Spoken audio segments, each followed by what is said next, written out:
right, we're ready to go. How about, are we ready on public comments? Everybody hear us online, okay? Okay, any public comment online? Any public comment in the house? Laura, good to see you. Laura Seafang. I'm here to talk about a potential project that I'm working on, because there will be impact on water and sewer. So I just wanted to tell you a little bit about it. It's in. Just so that it's on the record, I want to make sure that you're clear for anybody online as well. Thank you. It's real early days for the project, but I'm working on trying to create a senior living center here in Big Sky. I think it's something that we desperately need as our aging population wants to stay here in their final years.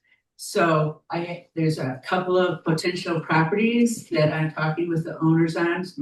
We're way early in the negotiations or discussions.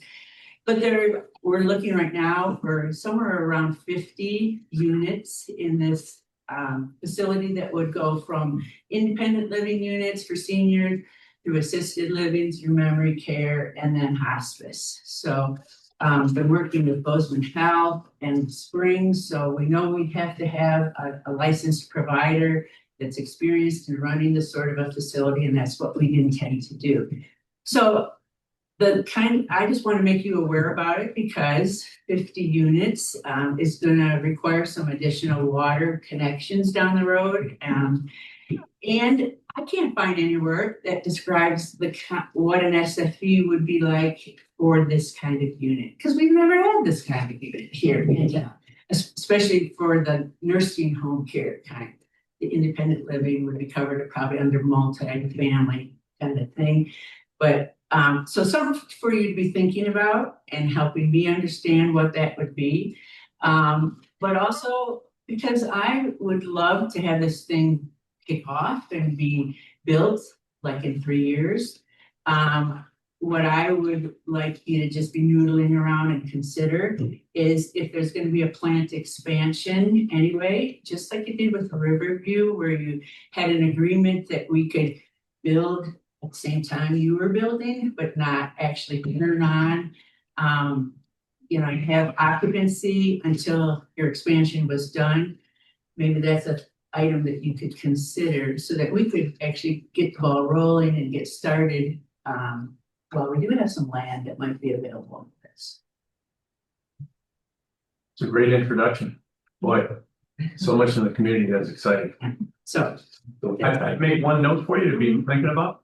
You talked about Riverview things. As you go through your checklist, you may want to think about the difference between in the district and annexation, having SFEs, not having SFEs. Maybe just create a flow chart. That way you look at property, you see how that's going to work out. Yeah. And welcome to my 8 a.m. meeting. I want to mute that, or it's always entertaining. Yeah, because each of the properties has very different water situations. So, but they're all going to need water in some way or shape. So figuring that out, and I didn't want you to start hearing about it and go, "What? She never told us anything about it." So, well, this is not your first time hearing. It's great that you're at the table again. Okay, thank you. Thanks, Laura. Thanks, Laura. Hey, John, if you're going to take a rough stab at it, 50 units be less than 50 SFEs, right? 40, 30. It would depend on the mix. I'm assuming you'd have to have beverage on site. There will be Those are the heavy hitters, right? Cafeteria, kitchen, and a laundry room that has been industrial laundry room to service, changing a lot of beds. First thing that comes to mind, Peter, is I'd probably look at the hospital and start there. And you know what? I have a meeting with the Gallatin County planners, because they've got these units, to just talk to them about some of their regulations and what they're doing, just to learn more about it. You and I were in a meeting, I think, where we were back to back with the property in Billings that seemed to have a really nice model. So maybe the best thing to do is look at that project and see if you can get a weight of it. Yeah. And just submit that for an audit to Amy, and Amy can say, you know what, if you did this project, it would be X SFEs plus or minus. because that was the part that surprised me is maybe the requirements that would go along with exactly well, I mean, commercial laundry it's a heavy hitter, and so is food and beverage. Yeah. And same thing with parking and so on, so. That's great, you know the needs on this type of thing, so well done. Okay, thank you. Yeah, sorry. Okay, anyone else in the room? Yes, sir. Please, please step up, state your name and maybe the reason. Sure. Because I get called on that every time I Okay. go to a meeting. My name is Kurt Rice. I'm with the Firelight Meadows County Water and Sewer District. Just wanted to let everyone know that we have commissioned our preliminary engineering review. So we're trying to get a good head start on that. We're also working on the valuation so we can figure out how to get this done as quickly as possible. Not a whole lot to report on it other than we're actually doing it and getting it moved forward. So just wanted to make a public comment. Just for the rest of the board, target date for completion, do you have any type of? We're hoping to have at least evaluations and that kind of stuff prior to April 1st, if at all possible. So. Great. Thank you. Sure. Anyone else? Kristen, good to see you. Yeah. Thank you for the nice article. So. Okay, then we'll move on and call the regular meeting to order. Do the roundtable on conflict of interest. None. None. Yeah. No. Okay, we don't have anybody online or anything. Okay, none here as well. So thank you. Jump right into the consent decree. We always open with accounting. There's not really much to report. Expenses have dropped a little bit since we're leveling off here after the big season. Our income's coming in as expected. We don't have a ton in past dues. Nothing really to report. Any questions about what you're in? Anomalies. We look for anomalies. Not this month. Okay. Thank you. We'll get used to this. I always go to Terry first and we'll flip that around because we have the district operating report. Just a reminder, we're kind of at the midterm, right? We are. So we're 6 months in. I'll ask the same question on the operating report. I will say this, extraordinary. I mean, that's detailed. For the first time, I really started going through piece by piece. But it always comes down to what am I missing when you have such an extensive report, but you sure have a nice rest looking for anything that you have questions on. So great job. It really is extensive and above expectations. So you want to go to your operators to start, or you tell me how you? Yeah. We not have Peter today. He's coming. Clark, you want to pick us off? Yeah.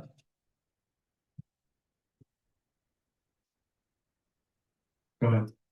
Or you need the report? I was waiting for you to pull it. No, operations for the work have been actually quite stable. So we're making a lot of improvements. We're taking a very deep look at all of our processes, samplings, DEQ. We're just kind of taking a holistic look at what we've been doing, what we can do. But process has been very stable. A couple hiccups with some weird swings with some tourism, but nothing too out of the ordinary. Water currently is meeting all A1 standards. In fact, it's exceptional treatment, so the team has done a really good job.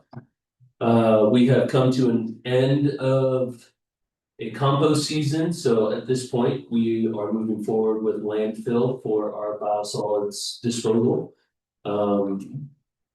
Maintenance programs looking up, so big lift for my team. We have been doing the asset management. So inventorying the work, understanding the equipment, setting the maintenance frequencies, big lift for the team, but appreciate all the work that they put into identifying what's in that box, what's in this room, centralizing it, identifying it, itemizing it, and getting it a little bit closer to the type of control I'd like to see for an asset management program. Looking at shoring up some of our, like I said, data sampling. Got a couple expenses on the future for some samplers, some things that would help modernize our facility and give us more of a true look into the constituents of our wastewater versus grab samples, but actually having a series of auto discrete samplers where we can pull 24-hour composites. We can take a look at this chart, which I believe this is just daily influence. So you can see flows took off as the resort season took off up here. I wouldn't say that it's anything out of the normal, but certainly took off there about the second week of December. Next slide. This is just the Spanish Creek's master flow. Again, you're looking at the last couple of years of just seeing what the flow meter from Spanish Peaks was. So we've seen a decrease from, I believe, 2023 and 4, but we are still tracking pretty close. I think the snow might be impacting this year's influent flows and activity up here, being that it's such a mild winter so far. You guys can then see here we have our influent BOD and TSS loading in pounds per day. It brings its own nuances. It's not an exceptionally high loading, but it is nice and stable. So you can see from the laboratory samples what that was in BOD and TSS per sample on those dates. Our nutrients are there listed again there for our influent. So again, not exceptionally high, but fairly strong for a facility this size. You're seeing your ammonia, your nitrogen, your phosphorus listed there on our influent sampling data as well. And then as you look at our effluent, you can see there is a firm blue line across both those, showing that our effluent is, except for one point on one day, completely within our A1 limits. I want to talk, because last board meeting, we talked about those spikes and the team over there actually did sampling throughout the day. And we've been trying to adjust our internal recycle rate, which is the amount of water that moves inside the plant, which is currently was at 8Q. So imagine you only have 500,000 coming in, multiply that by 8, and that's what's rotating inside the plant. What we actually found is that we would be fine overnight and most of the day, but during our peak flows, we would have what we would call blow through. That means it's blowing through the plant too fast. So the detention time is not long enough. So we were not getting adequate treatment during these times. So the team spent the last month adjusting those internal cues for those peak flows to ensure that we've got enough detention time going through. So that would explain some of those little spikes. It's just all an ass to there. That, and we also moved our sampling location for effluent to our ETB, which is where the water has been held for 12 hours in a large tank leaving our MBR before it goes out to the pond. So it's a more representative sample. So our numbers and concentrations will change, being it comes out of filter and those numbers are excessively low, but through time, detention, accumulation, those numbers will go up a little bit, but they have been very stable, good. A lot of insight with these samplings. You guys will know more sampling does increase the cost of our laboratory department. Right now, we're looking to gain a very good baseline and very good understanding, checking all of our unit processes, ensuring that the right biological activity is happening in each section, right? This is a very comprehensive approach, right? We need all the cylinders in this engine firing. If one's misfiring, then you may not get a nutrient uptake. You may not get something converting over in the way that you want. And eventually that means it's going to leave the facility. So we look to drive down those sampling costs here, but right now we need to figure out a strong baseline. We're looking to blend that with the Montana DEQ circulars, and just kind of build it up and then scale it back down. But right now we want that strong baseline and collect this data as we look to also get a data management software in here so that we can actually do some long-term projections, planning, be defensible in our actions, hold that information in a secure location. So a lot has been going on in ops, but does anybody have any questions for me? That might be a good thing to ask. It's great info though. Yeah, It's really amazing to hear the details and speed and the flow is, it's great. Well, especially when you're, all of a sudden you go from 450 to, pushing 1 million in a couple of weeks. And I even asked Peter, You know, because I didn't think it was that busy, so snow melts and it snows and then it melts again, so you know, a combination of things going on during that time, but we could definitely tell even on the water side that the resort opened. I think you're gonna be surprised. It's great, these comments, this is what the forum's for.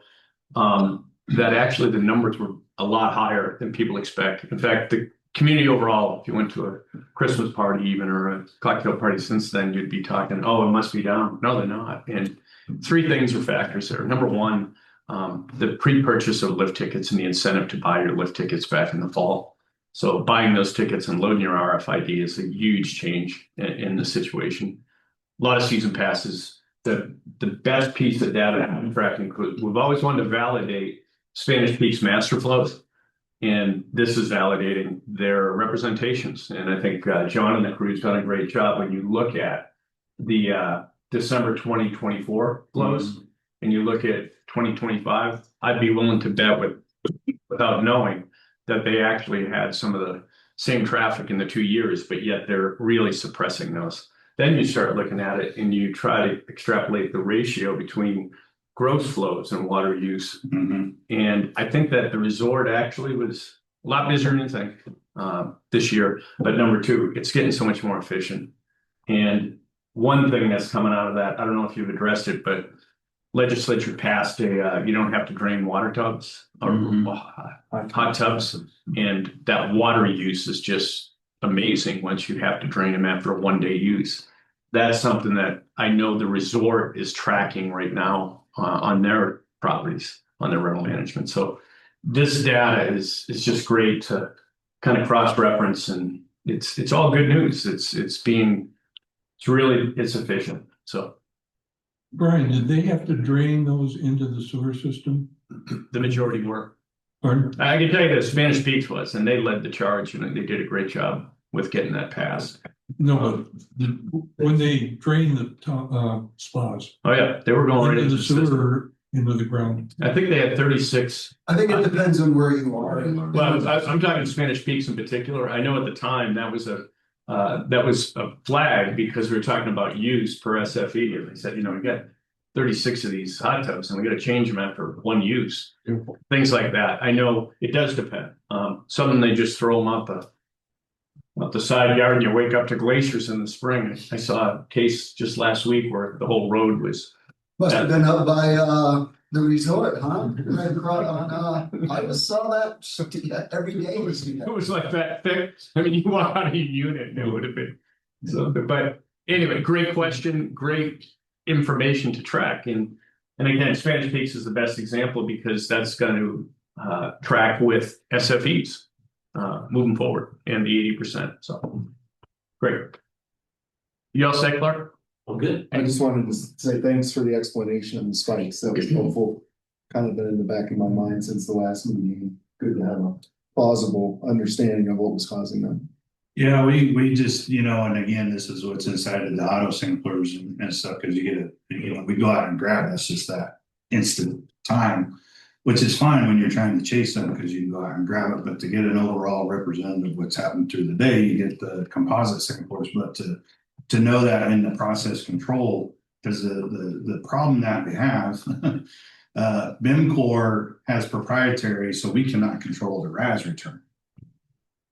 So typically in most plants, operators can control that rate of return. We can't at this facility. We have, what are the pumps? Similar pumps. So this is another pump that also returns, it pulls off the end of the membranes and sends it back. We can control those.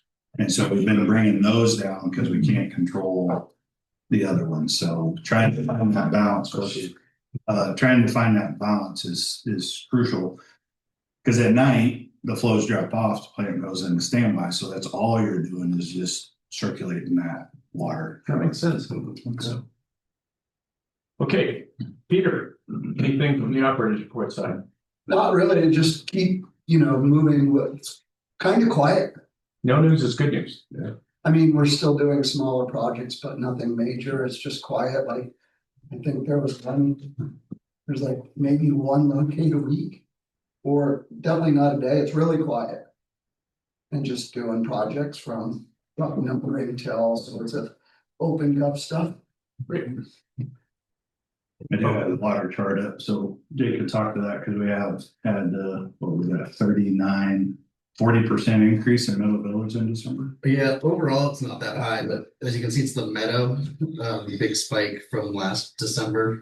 And then Lone Moose, even though it's not very much water in comparison, but that was double the usage there.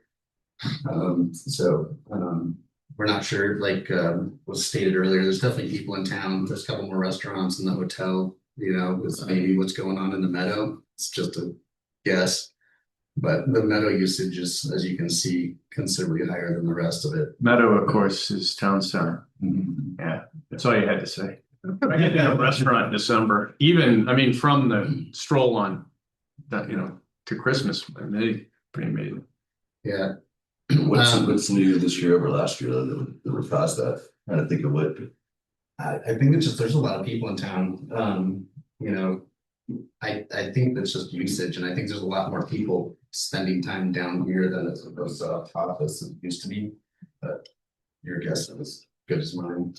Commercial core traffic, probably Meadow is now commercial. Yeah, versus we went to a change of meter that was not functioning in Cowboy Coffee, and that place is busy. I didn't realize how many people are going in and out of there. I agree, though. I can't think of any one thing unless you have, you know, a leak somewhere. So it's pretty substantial. Yeah.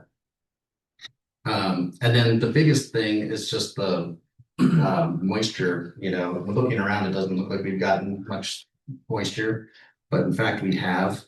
It's just not snow. So and that graph is showing that we're like 12 degrees above average for December, which is pretty crazy. But moisture-wise for December, we're way above actually. Yeah. So the density in the snow. Yeah, and at the higher levels, and just the rain, that could be some of your I there too. But the next board meeting, we might have a different report. So yeah, but as far as actual moisture to the ground, and for the entire state, it's actually been really good for December. Staff wise, we've been busy with the asset management stuff, getting stuff transferred over from one platform to another and making sure they're playing well. And then with the extra people in town or more people, we're getting more emergency calls. A lot of them are like water cop stuff, you know, like I don't have water. And then, you know, I don't know how to get to the mechanical room to reset their water cops so they can turn that back on.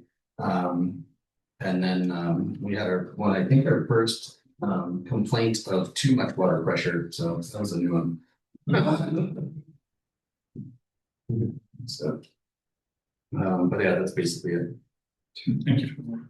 I'd say that'd be produced 3 million additional gallons of water. I think that's what I'm seeing for the meadow. But did that flow through the plant? I mean, or is that just trying to figure out? We're just trying to, you know, figure out. We've seen increases on both sides. So. On both sides, yeah. So it matches. But you got a lot of other variables in there. So like ice, snow melt, rain. So it's Peter didn't see any significance. We did have but Lake Levinsky, we have a manhole that's letting water in that we've tried to plug up, but not been successful with that. I think we slowed it down, but a little bit. Maybe it's significant. Once we get that taken care of, I think there's going to be a lot less flow, at least in that area. I mean, it's flowing pretty good. I'm guessing 15 gallons a minute, maybe.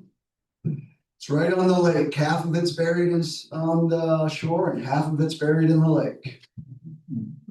It's not good. So yeah, to differentiate, you know, because you got, you know, what's consumed and versus what's used. So we've definitely seen an increase on both sides.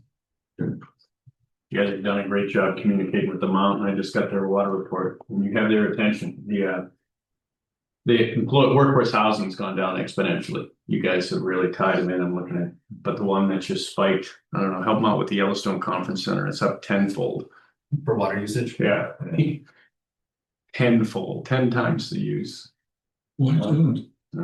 People weren't skiing; they were in their rooms. No, Yellowstone Conference Center. They must be doing. two pretty big was down in that ballroom to go to 10 times. But communication, it's great. All right, anything else? Then we'll go in. Any questions on the reports from the board? Then I'll entertain a motion. Motion to approve the consent agenda. Yep. Second. All in favor? Hi. Opposed? Motion carried unanimously. Okay, next up, business action item for district resolution. You want to go through the timing of this since you and I have talked about it on the side, but it'd be good so everybody knows.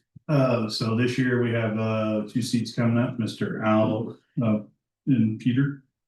So this is the county's call for election. 40, I think it goes through the rules. So we have to pass this, we get this back to the election board. So I need authorization for the board president to sign this so we can get it back. So if we do have an election this year or however it goes, it's already going to put the site. Any questions on the resolution? Then I'll entertain a motion to vote for Dick and I to sign this. Motion to have you to sign. Second. All right, all in favor? Hi. Opposed? Motion carried. Unanimous. You and Dick, just so I can take it off our list. Okay, so what I have up is the amendment to our engineering services. We've talked about this a couple board meetings ago. How we're wrapping more things up so we have a little bit less task orders. So this has increased in all of this, Scott. You mind scrolling back to the first page there. So all we really have done is was added the bottom 3 bullets.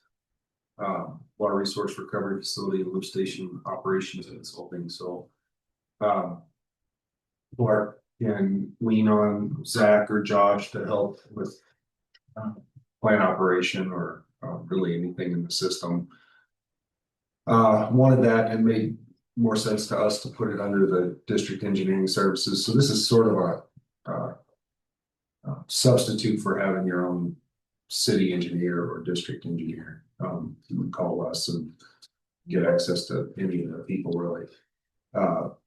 Second bullet we added there is minor instrumentation and controls, CPS control and data acquisition. So your SCADA stuff, programming, systems troubleshooting, that's James essentially. So you can call James and get help. Clark was inquiring about having a task order for that. It's like, well, to your point, versus having a ton of task orders for every small thing we do, put it in here and then we can track it in our software and you'll see it on your invoice. So I need to work through the buckets, but we could have 5 to 10 buckets of various things. The last one being financial, Brian Graff. He's no longer working under his own separate task order for a rate study. He's just helping you all with consulting really on your operations. So went from 100, we've been doing this for 7 years now and set it up initially as 100 and rarely ever hit those marks, but if you average it over 7 years, it has been about 100. But with the 3 additional bullets and requests from staff, we thought let's bump that up by 50, and we don't spend it, we don't spend it. And the only concern for you all would be, well, now we've got this one task order, district engineering services, and we have what, a dozen different things that go under that. But I think that just puts the onus on having the tracking in the software, just to say, you know, you spent 20,000 on ATS last year for work consulting, or we spent 20,000 on graph, you know, just so you all can see where your money goes and see if you want to do something different in the future.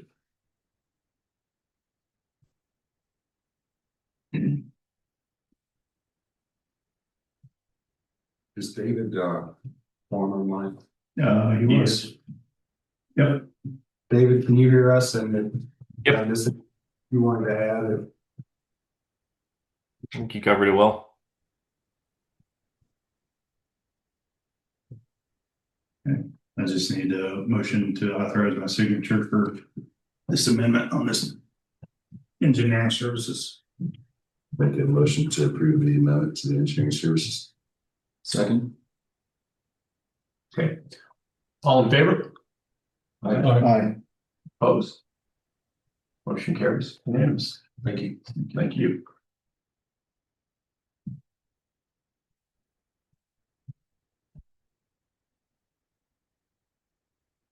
All right, committee, Flatiron. Great. Nothing. Thank you for the draft agreement that's in council's hands. There's a lot of power, but I don't expect that this shouldn't be that hard. It's just taking more time than it should take. We just like getting back in your Time is court. an indication of the complexity. How's it feel to be on the defensive? I know. After 2 years. We love it. No, but I appreciate it. Thanks, Joni. Thank you, Susan. And we're working on it. And next meeting for sure will be fun. That's good. Hey, quit stealing that. Thanks. Thanks for showing up then. No new business, Johnny, old business, take it away for intro. You want to give your update first and then we'll David get into the water master plan? Yeah. Mace is on, was on, Mace, you still on? Yep, I'm out here. Okay.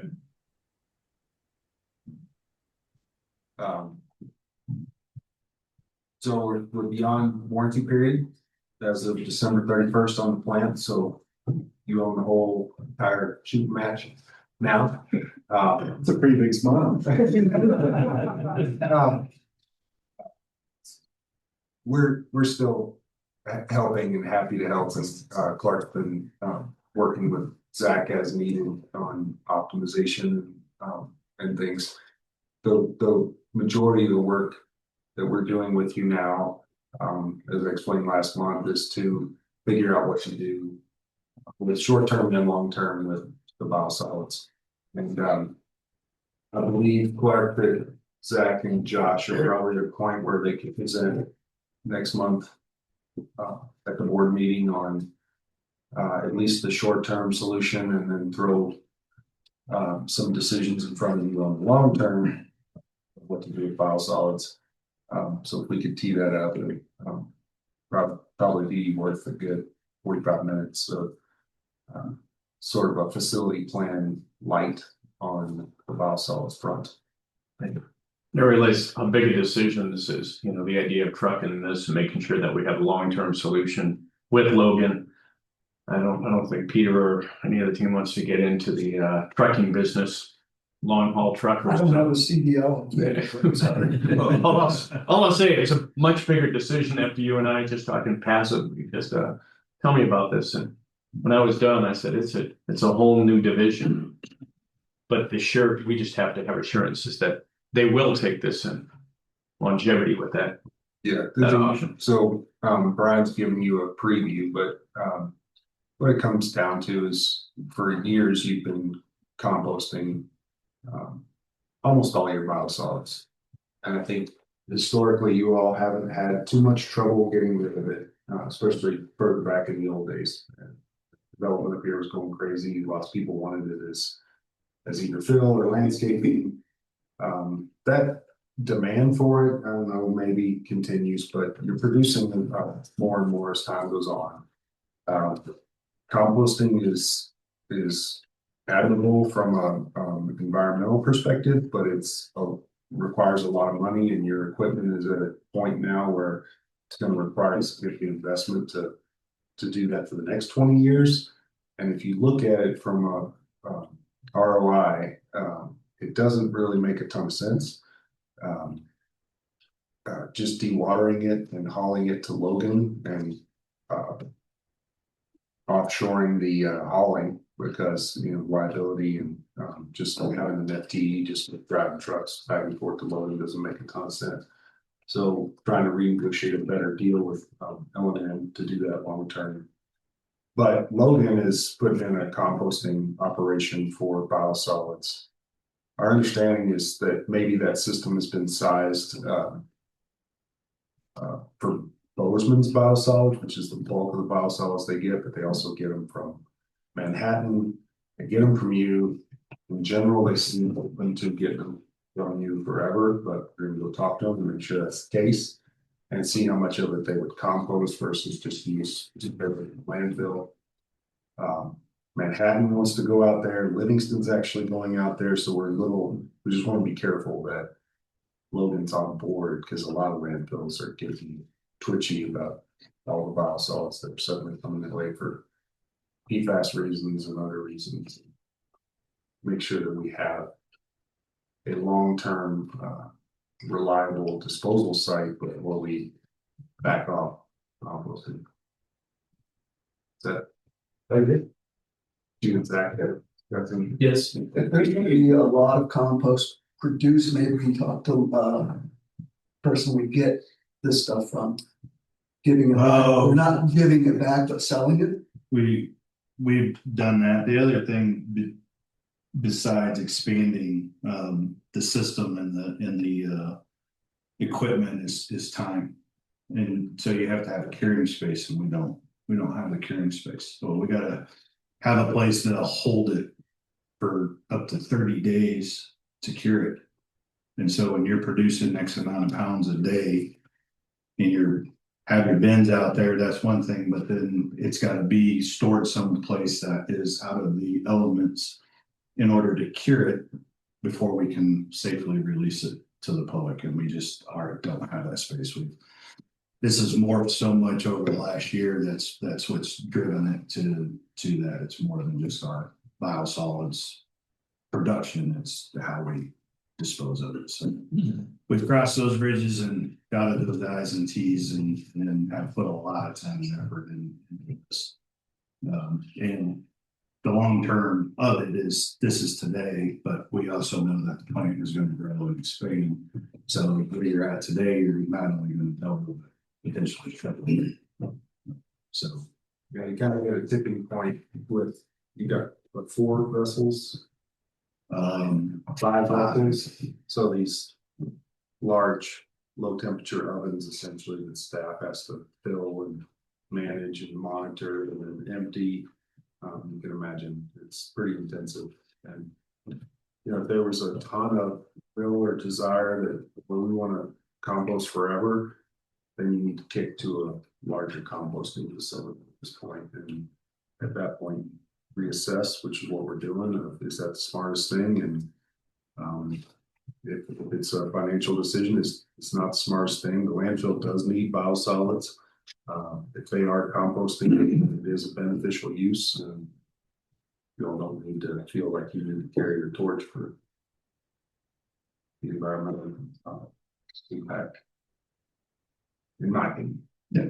Is there some type of intermediate approach, like you were talking about curing the compost, maybe not on site here, but somewhere semi-locally where we could kind of manage or have a buffer, where we could. The problem with that, and Clark and Zach have looked at this, is then you have to have 2 offloads essentially down there in the biosolids building where, okay, we're composting with this stream we're just dewatering and going to the landfill. And that gets expensive too, because it's like we're a hybrid at that point. And room has to be set up for it, the conveyors, the pulp mill, like you could do that if you said that's important to us and we want to do that from heck or high water.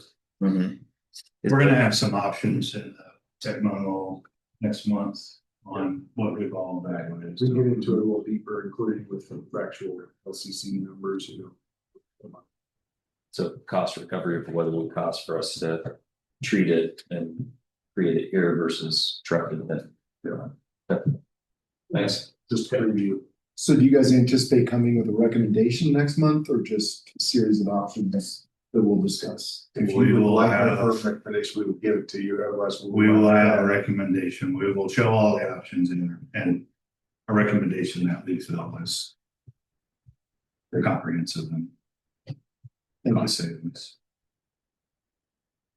Okay. How many truckloads would that be, say a week? You're doing 25 tons a week. Yeah, it just depends on if it's single truck, tractor trailer. We're doing a roll off. So a roll off holds, it's a 30-ton bin and we put it about 25 tons in it. The drier we can get it, the more we can put in there. So right now this is pretty wet stuff. So it's pretty heavy. But right now we're 25. One a day. Plus, Yeah, close to midnight. I'm just thinking of traffic on that road for the next 3-4 years. Rebuilding bridges. No, I was thinking in-house, and it's complex. I had no idea what we were talking about for options and one. Yeah, it's a tough pickle, because you're a significant producer now. You're up here, where keeping it up here requires a significant commitment, like more land or going and finding land application sites up here. Land application sites are, the public and landowners are a little bit twitchy about biosolids at any time. They're very twitchy about it these days because of all the PFAS news. And so I don't know that you're going to manage accounts up here and you would have to have an FTE managing accounts and making sure they're open and scheduling those trucks and scheduling of the biosolids and making sure it works with getting them off site. Right now, you don't have it stored on site. So the degree of difficulty becomes higher and higher over time. I think it's time to make a decision on which way. Okay. Anything else, Scott? Oh, yeah. I figured that. I'm like, yeah.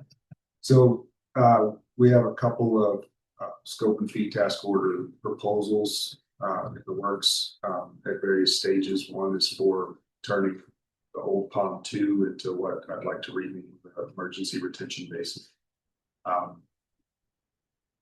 Regrading that so it slopes to a sump, putting in a pump station so you can pump it back out and not have to have somebody come out to fully clean it periodically. And then relining it with a double containment pipe. So you'll see that soon. And then the other being Firelight Meadows. We drafted up the whole kit and caboodle from planning through preliminary engineering, PR, DQ, running final design, et cetera, et cetera. Who knows if this will all come to fruition and get to final design. So I think what we'll do is just show you the planning and preliminary design work. And we have a hydrogeologist firm on as a sub to us. It would be GSI Environmental, and chose them because Cam Stringer works with them, and Cam out of the aquifer back in his hand for the trial. So trying to make some efficiency out of that.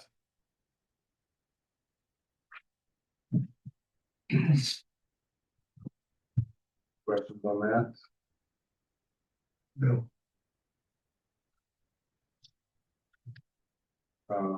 David Carlson is up here from our billings office. David is your potable water engineer and helping on the water master plan, but also the projects that eventually would fall out of that, like sweetgrass tank work.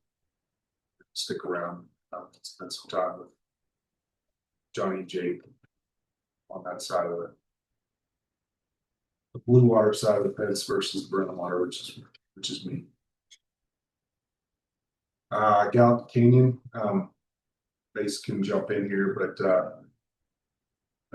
the press, Waterkeeper filed a suit against DEQ over their awarding of the deviation request that we put together for the project, which was to put the raw wastewater pipeline, hypothetically, that would come up from the canyon if the project went, and the reuse water going back down again if the project went into the same trench. And I believe you all know this, but we needed to figure out if we could do that before we designed the whole thing.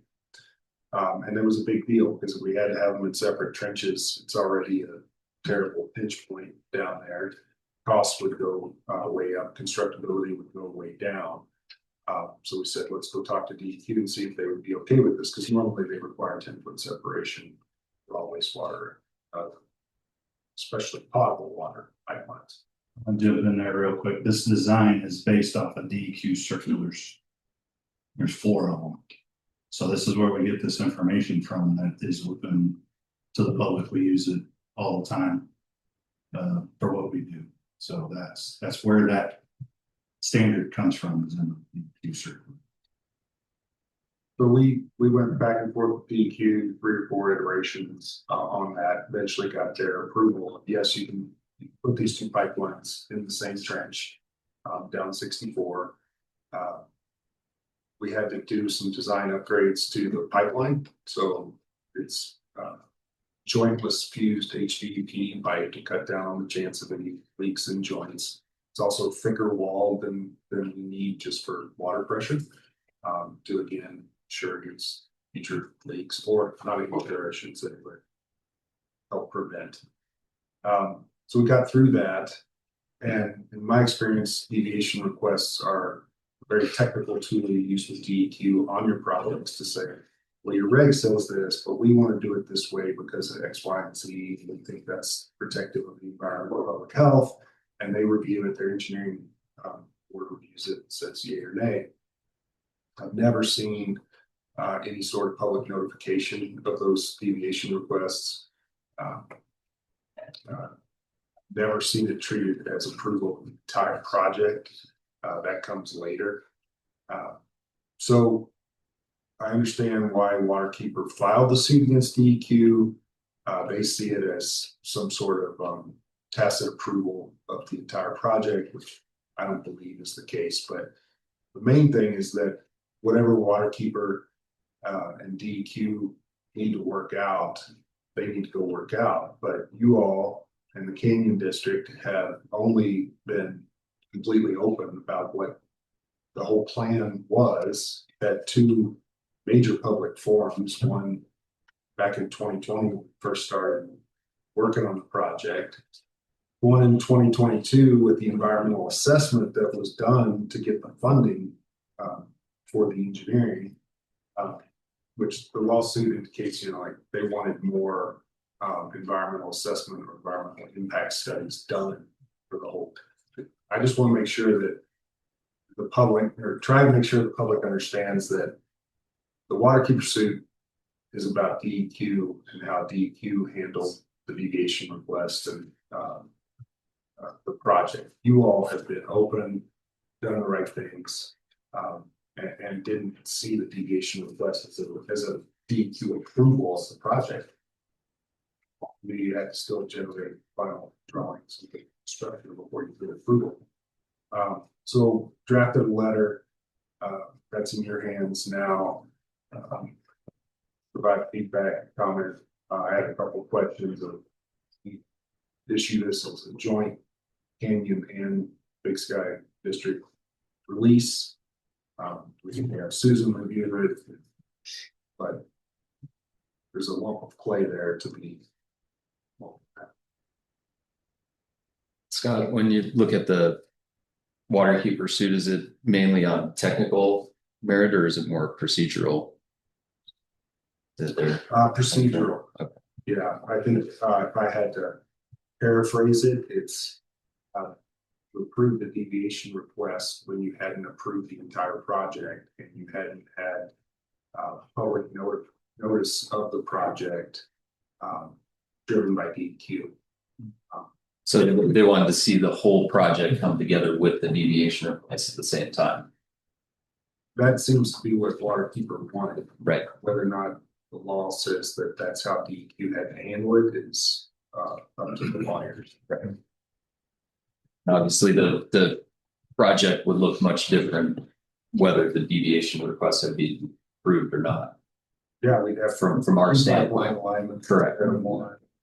This is a little kind of chicken and the egg in this. Yeah, I don't think it's so much chicken and the egg, really, because I think it's logical. Well, it was makes, it does logical, make sense, yeah. right? You have to know, otherwise you're being financially irresponsible.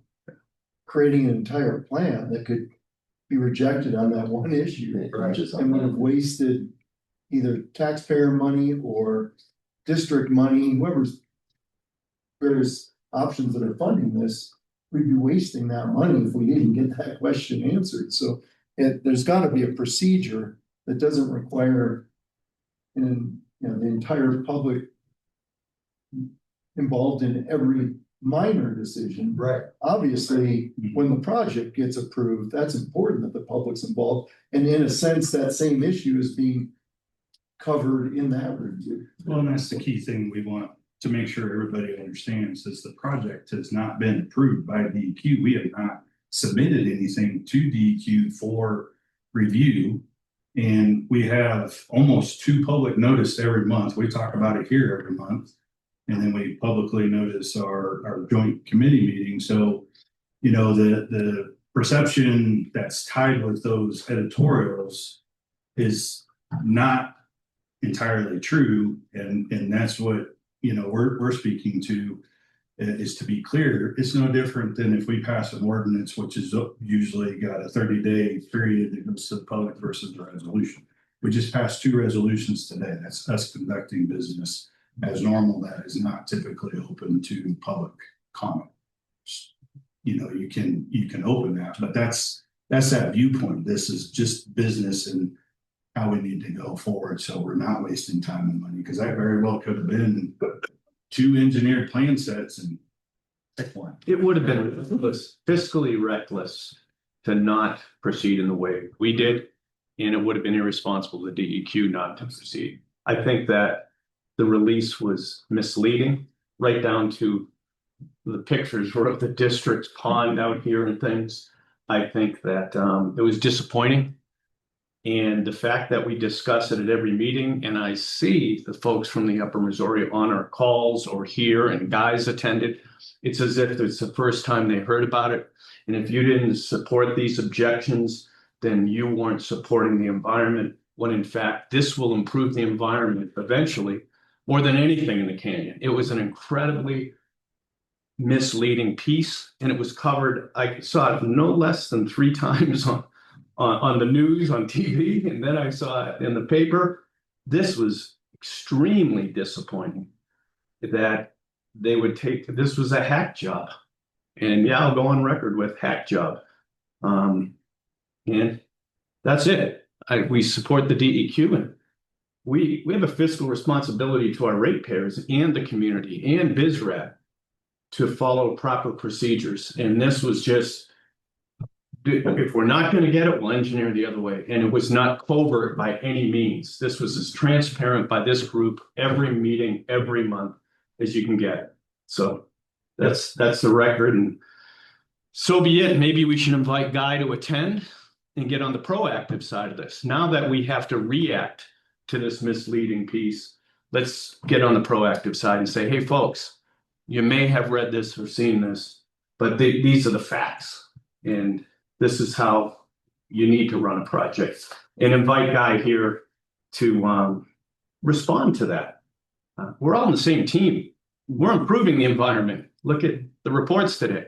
So if you're not going to attend, please don't comment in that way. So that's our deal, and we're proud of what we do here. That's all. We own it. Well, I want to follow up. I'm glad we're responding in some way, because I think we have the responsibility to tell the community understand what's really happening. Because I agree with you, that was misleading. I don't know about the invitation. I think I've gone from thinking we had a potential partner there to questioning the motives of that individual now. Well, we have a representative from Upper Missouri on. Matt, would you like to address any of this? You want to unmute, Matt? Would like to address our concerns? Apologies. I'm not the one to address concerns on legal stuff, but I'll try to see if I could have a response ready for the next meeting. Are you mad? Matt Elsesser, Upper Missouri Waterkeeper. Great. Well, thanks for attending, Matt, and maybe pass that on to Guy, that we want to be part of a team, and we're a little disappointed. Copy, understood. Thank you. Great. All right. Nice job in the letter. I would encourage everyone to read that in detail. Comments welcome. And I'd rather get this out sooner rather than later. It's still, you hate to let something like this solidify out there. It probably should come from both districts. Yeah, that's what I was going to say as well. So Mace, it's a good segue. Can you manage the Canyon board's involvement in this and make sure they're good with it? And then if you have any other updates you wanted to add on that project? Yeah, I don't foresee any resistance from the Gallatin or the Canyon District being a co-author or co-submitter on that. And I did copy Scott Altman on that and gave him the heads up. So I'll follow up with him today to see if there's any hesitation, but I don't foresee any. My soaking in the press over the last 2 weeks, my biggest frustration is that this project is like a decade in the making from Gallatin River Task Force spurred, and then 5+ years of the Canyon District pushing pretty hard and have it misrepresented. I'd say definitely frustrating for me personally, and I'm sensing that the Canyon District wants to be more proactive with PR as well. So that's my interpretation of the last 2 weeks of soaking in the dialogue, plus talking to the Gallatin River Task Force representatives a little bit. So Yeah. We had a public forum at Bucks T4 2020 on this. And then we had a environmental assessment open house here at the district 2022 on the project. There were so many points that were misleading that it'd be great to hit it one by one, but thank you all for addressing the concerns as well and supporting. So we're going to get that out. Can I just talk procedurally? The board doesn't, are we under the impression the board needs to approve a final letter, or are we? No, sir. It's Okay. just letting you know what we are putting out into the press. So if you get questions, you know. Well, I'd like And to I'm have very comfortable with that because I don't want this to get caught up. No, I'd like to get it out ASAP. Reviewing and approvals and things like that. I'd rather give authority if it needed to be given and move forward. I think the other thing you asked is that Susan should review it. That's the only thing I would suggest is maybe she gets her eyes on it. Great. If she's good, we're good. I was looking for just a level of support or not from the board. Just make sure that Scott's not out there doing anything rogue like the guy would do. No, we're all good. And this is, you know what? This is great. This was an eye opener, just how much of a team we have here. Kristen as well. So Him and Mace have gotten plenty of text from me. And my background's in marketing with my degrees and stuff, so PR, and always noticing that, you know, when you're being reactive to everything and, you know, you see it come out in 3 different editorials and how it all comes. And so, you know, we're trying to get out and be proactive. You think you're always doing a good job being proactive, but sometimes something comes out of left field. But we're at the point now where, you know, we're going to start addressing it in the public forum. My office is always open. I talk to everybody. You can come in at any time. Happy to have discussions. But I appreciate the professional courtesy of not blindsiding me with something that is a pretty big project for us when we're trying to work on a lot of environmental factors up here and being substantial. So, you know, it's not just me or Mace or Scott or Kristen or, you know, anybody else that's a part of that. So that's all we ask. great. You know, my only last comment is I can take this whether you want to or not, but I think whenever we have the opportunity to help educate the public on what we are doing here with our A1 reuse, I still read things where people don't understand. The perception is that, you know, we're just dumping our sewage in the river, and nothing could be further than the truth. I mean, one thing I learned from discussions with Brian on the trial is how unique of a community are that we treat to A1 reuse and don't discharge into the river, because most communities that can treat to that level do it so they can discharge in the river, and we still don't do that. getting that information out, I think is critical, because when someone gets a stage to be able to provide misinformation, now we take time to undo what's been done. Well, I think the one last piece I'd add is zero discharge. That term was just hammered home. It's just amazing for a little community like ours, zero discharge. So we got to get out there. We talk about proactive as well, and Amy will talk about some ideas there. But I think we have to give it to with public outreach in pieces that they can really solidify. Al, like you just said, it's the treatment level. Then there's the zero discharge, and what we're doing. That we are leaders, not just in Montana, but the country. I mean, the snowmaking, the job that the partnerships with Cross Harbor and the snowmaking and Boeing, it's extraordinary. So it's hard. I haven't seen Johnny's face on there for 3 straight days on the news. And until we get that, I guess it's not an even playing field with a guy. And every time I turned around, I'm cooking dinner or having coffee in the morning, there's a guy. I don't know how he did it, but we got to figure that one out. I just want to see you up there. Is that okay? I'm getting there, boss. I'm getting there. Yeah. All right, we killed that one. All right. We got a meeting to run. Well, cheerleading session. So last month we talked to Julie, you know, we're working on our change of use application and how that's going. Also concurrently, we've been working on a water master plan and the risk assessment. So I'm going to buckle up through this. We've identified $20 million in asset management and CIP that needs to be cleared, and we'll go into that a little bit more. You've heard us talk about sweetgrass quite a bit. But now that we've got this draft report and we've got all the final details in and I've reviewed that, they are here to give us an update on what our water situation is looking like. So Dave, let's take it from here. Sounds good.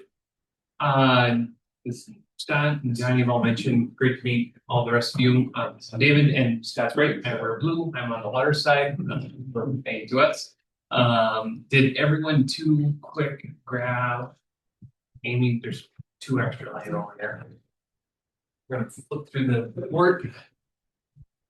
Given a lot of work presentations. I've done drinking water work in Montana for the last 15 years. I've never been more excited to your guys' dismay. I've never been more excited to follow up such a controversial topic, to be the non-controversial person in the room. I'm like, this is couldn't have been a better tee up for me. I'm like, I'm gonna come in here and just reset the tone. Listen, and I'm just one face, Ryan, Rex Carpenter on the phone too, and all the work from Jake and Johnny and the staff, by the way. So I'm just kind of the spokesperson here of the final, the draft report we'll walk through. It's been a huge team effort over the last 18 months now or so. And we're excited to see this all come together. You guys got a great update already in December at the update of what we're going to be talking about for sweetgrass area fire flow improvements and stuff like that. So I feel like there's probably not a ton of you guys have already gotten the spoilers there, but if we walk through these slides, and one of the things I'll call out is a couple of page numbers in the draft reports, but all kind of follow along. So the whole section, the typical master plan, it's tackled by first getting around all the water use characterization. So how much water, quite honestly, the operational reports that staff are providing is just huge. And you guys are all talking about how great you love it. Imagine how much engineers love that. All that information, by the way. So all that data got loaded into a big model. And then we start the actual evaluations, identifying out kind of where are the risks in the area, and then starting to line up numbers and capital improvements with all of that. So keep scrolling down there, John. I'll do my best then.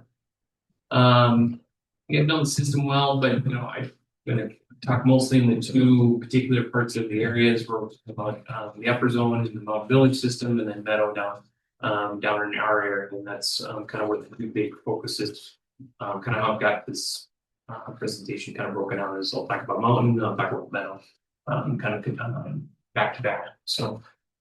Scroll down a little bit, so water use, so we flipped through them already onto page 15 in the report here.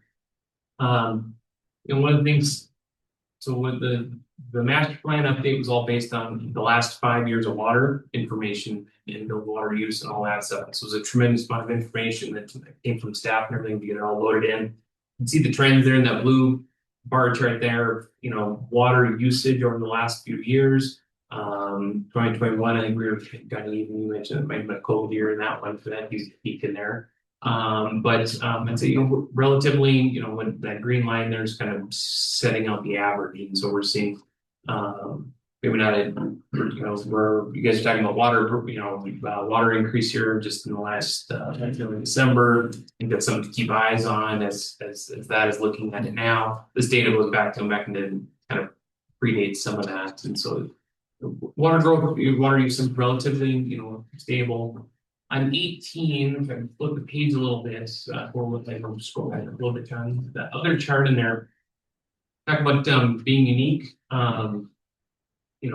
The water master plans for Haver, Great Falls, Billings, and Helena, across the region. And I would say one of the things I just want to call it is that the multicolored chart there, that's water use by month and just how unique your guys' water gets used. I don't even know that, but I'm just, every time I flip that open, I'm just like, no other water system in Montana has something like this, where you see high in the winter, so you get dips in the shoulder season, back again with, as folks come back in with irrigation coming online, shoulder again, just what a very unique period. And what you see too, that stack chart, I like that as well, showing it not only by month, but then by year. You can see, not a lot of change there, right? There's not a lot of outliers there. So it's like, all right, well, that's pretty consistent. So I want to jump in here real quick. This green line right here is water billed, 185 million gallons per year. We receive roughly 170 to 175 at the wastewater treatment. So those are billed. So it tells you your consumption and the irrigation. It's not, that's what we want to see. We want to see that unidentified area pretty low. But don't you take that quarterly? I mean, because of course all your irrigation is, third quarter. Yeah, well, we got water production versus water build, and that's where we try to dive into beneficial loss versus loss, and then you got irrigation and stuff. So try to get in the under 15%. Dave will talk about that here a little bit later. I just wanted to point that out real quick. That build, and then what we see at the wastewater plant, those numbers are pretty close. Go down, you guys, this is page 19 that we look across there. So this is just kind of showing, between Meadow and Mountain, kind of where water is getting produced. My big takeaway out of this is really kind of saying, generally, you guys just saw the last month's operational chart where you see some of the split going in there, but year after year, when you average all this stuff out, about 50-50, about half the water getting used up in Mountain versus half the Mountain getting used down here in Meadow. That's pretty consistent, out of that chart. So go to the next one, and it's exactly where Johnny's headed with is one of the things in the numbers that I feel like I sing praises when you can is just this is getting at non-revenue water on page 20. And the big thing in there that I'd point out is that red bar is the non-revenue water.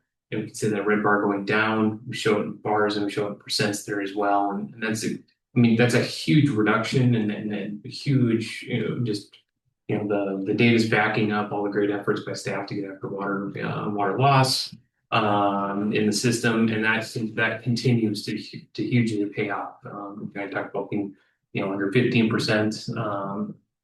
There's systems out there that 15% would be excellent for them on some of their systems. So good job, and I think at some point that will become the turnip that you can't squeeze anymore. You're not going to get it quite to zero, but it's dropping kind of the below 10 category. That's really doing outstanding from a non-revenue water. So Johnny, do you have any other thoughts on that one too? No, and the reason why you can't, anything below 10, you got your beneficial use of fire flows, fire department, stuff like that. You've got leaks that are so minute, it's not cost effective to chase them. And then you got meter inaccuracy, so you typically lose 1 to 2% on meter accuracy for every year it gets older. So staying up and replacing our meters have a 20-year lifespan. So keeping newer meters in, and then also making sure that we're tracking water production that is being pulled out of the ground and put into the system. So putting in those master meters. So then we can see, okay, this is what has been produced versus what has been sold. Then we can track that a little bit. But you kind of get to a point where it's just the cost of doing business.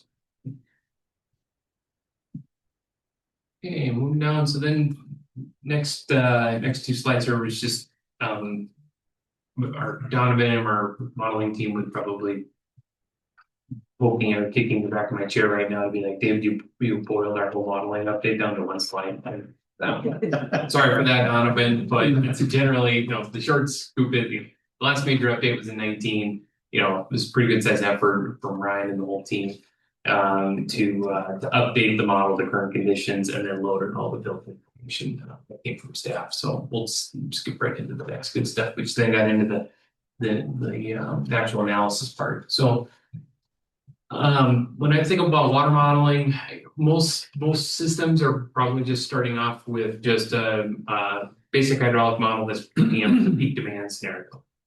And it's usually pretty instantaneous, and you're just looking about how do you run water and move it around. Through this master plan, you've really taken the next steps in doing the next two levels of higher level modeling within the system or for your system. And so there's two categories in here we're going to take a dive into, but the first one is called an extended period simulation model. And so what it does is it runs the model out for actually 48 hours. And what that simulates is like a hot day in August.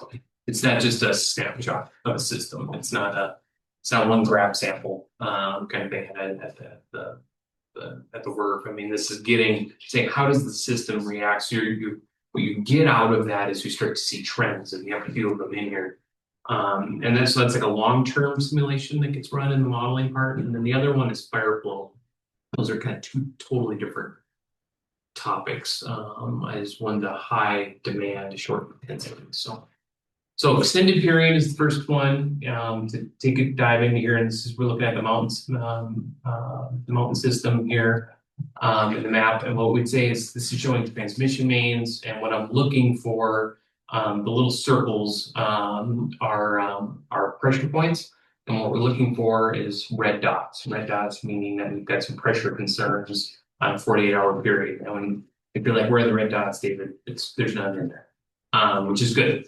So really good to know the transmission main concerns jumping out at us up in the mountain system. Go down to the next slide there, Johnny. Mid-mountain, no concern there. We get down to meadow as we trend out on a 48-hour period, not necessarily pressure concerns either in the meadow system as well. There's a little bit of a noise there where that looks differently in fire flow. So we're going to see a counter look on that version. But from a hot day standpoint, running the system out, no major concerns, which is good. This is pipes, things like pressures to houses, stuff like that, connections. So we go down. What's a little bit interesting though is then it's that same scenario though if we trend out tank levels, and this starts to get into